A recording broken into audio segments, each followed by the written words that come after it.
Through the years, even before I started digital art, I've always been hunting for a style that I could call mine. It's also one of the questions I get the most, how to find a style. In this video, I'll try to answer that question while going through my old art and kinda analyzing the steps I took to get to a point of satisfaction with my own work. I'm gonna start by saying art style in quotes because I believe that you don't have to draw in a single style only. I think you can be a multifaceted artist, exploring different styles and mediums, experimenting, especially in this odd era we live in, but we'll talk about that later. I think it's extremely easy for new artists to get discouraged, maybe thinking to yourself, what's the point? Well, in this video, I want to show you the point.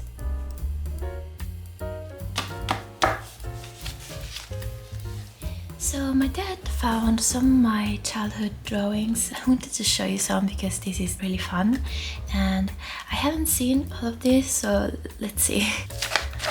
The first one is pretty self-explanatory.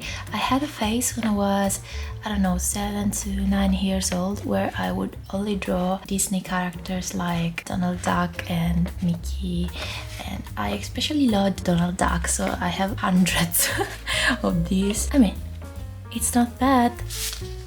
Yes. Oh, now I was much smaller here. You can definitely tell by the fact that I put these horns here instead of here. What was I thinking? I also wrote Spyro wrong. But yeah, I was a child, so no heavy critics.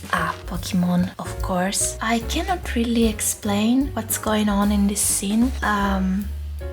There's clearly Ash Ketchum here. This looks like the soccer cup. What? What's this? Is this supposed to be Team Rocket? Of course, Pikachu, that I always drew in this same position with the little leg up. Yeah, that's what I just said. Pikachu with the leg up. Ash Ketchum, and clearly a very sad Bulbasaur. Or is this a Ivysaur? It has the flower here and a random leaf. Oh, this is Barbie. It says Barbie and has one leg. I love this movie so much. I used to watch it on repeat like every day. A fish in watercolor. My dad used to put the date in here. Cute little landscape. Oh, wait, it's a dog. A cloud dog. What? A first glimpse of me drawing characters. I always drew princesses. That was the vibe. And flowers, all neatly placed in a single row. And this is December 2003. Wild. Yeah. Oh, we're going back in time. This is December 1st, 2002. Well, this is a huge landscape of a beach scene. This is probably supposed to be my dad. Oh, Barbie again, and I'm positive I didn't make this. I'm sure I traced this. Okay. We have multiple things in here. So there's Vegeta.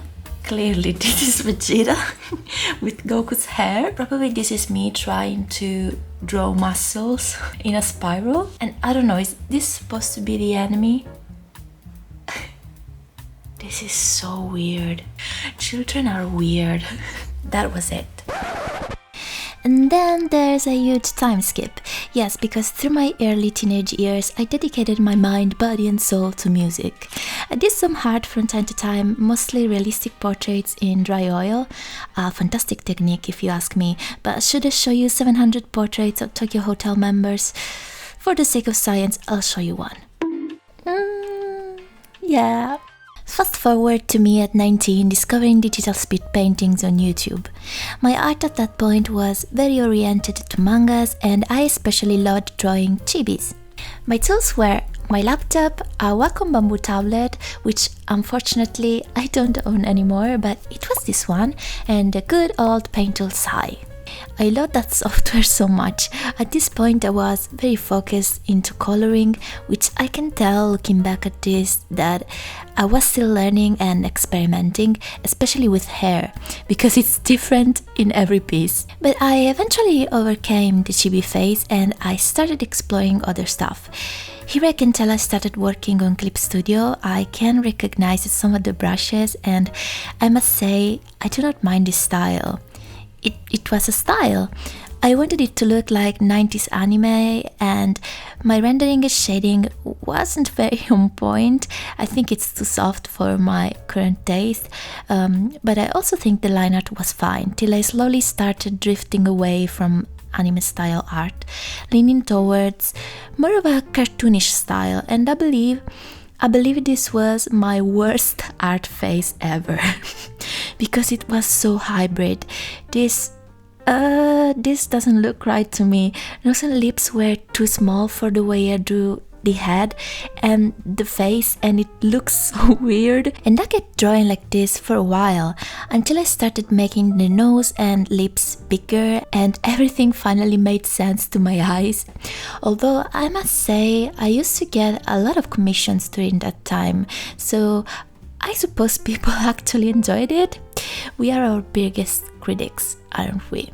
Now, at this stage, my shading was definitely improving, but I wasn't quite there yet. On my last video, I showed you how I render eyes, and through all these pieces I just showed you, you can definitely see the evolution of that as well.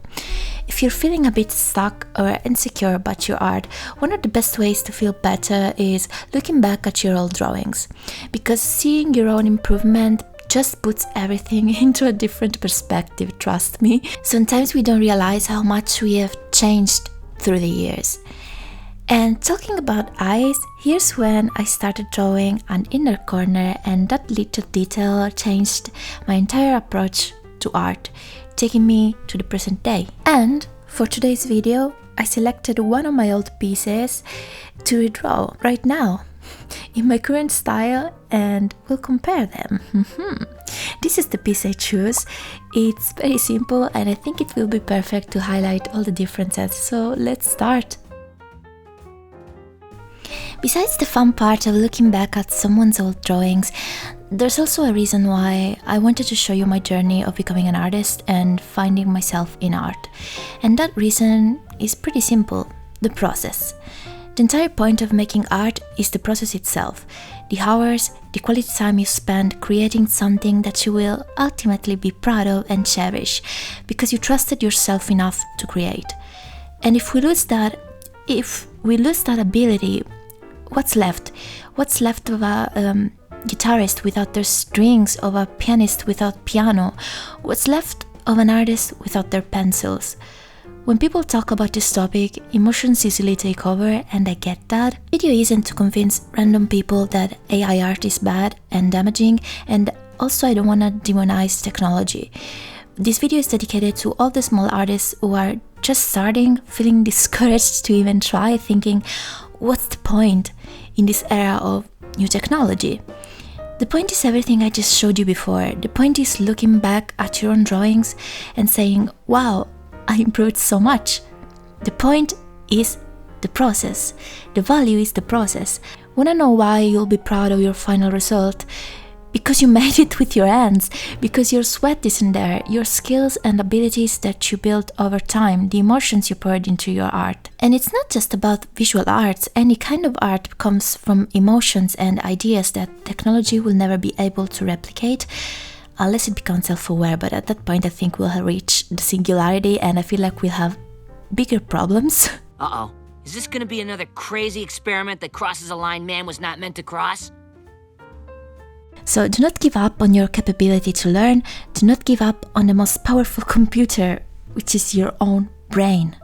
And as you probably noticed, I didn't use the word AI in the title of this video because I don't want to give it any more attention than what it already has.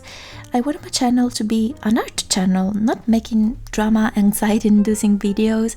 I want to show you my creations, share it with you, inspire you, talk about fun stuff, art supplies, and create a comfy space for you to relax. So from now on, I will never talk about it again. I just wanted to reassure you a little bit in case you were feeling lost. And that's it. In the meantime, I finished the artwork, so let's compare it to the old one.